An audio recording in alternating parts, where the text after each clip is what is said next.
Hello friends, welcome back to our channel. तो आज मैं बहुत दिनों के बाद ये वीडियो अपलोड कर रही हूँ अपने चैनल पे, क्योंकि मेरी बेटी बहुत ही छोटी थी और अब वो 6 मंथ की हो चुकी थी। कुछ टाइम अपने लिए मैं अभी वीडियो बनाने के लिए मैं निकाल पा रही हूँ अपने लिए।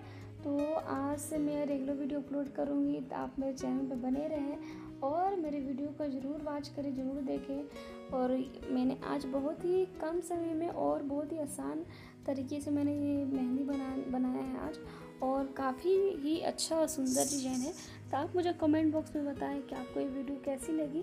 अगर ये आपको वीडियो अच्छी लगी होगी तो मेरे चैनल को सब्सक्राइब ज़रूर करें फ्रेंड्स। और क्योंकि मैंने काफ़ी मेहनत से मैं ये वीडियो बना रही हूँ, और लाइक भी ज़रूर करें।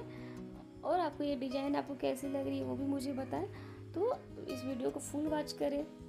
Thank you.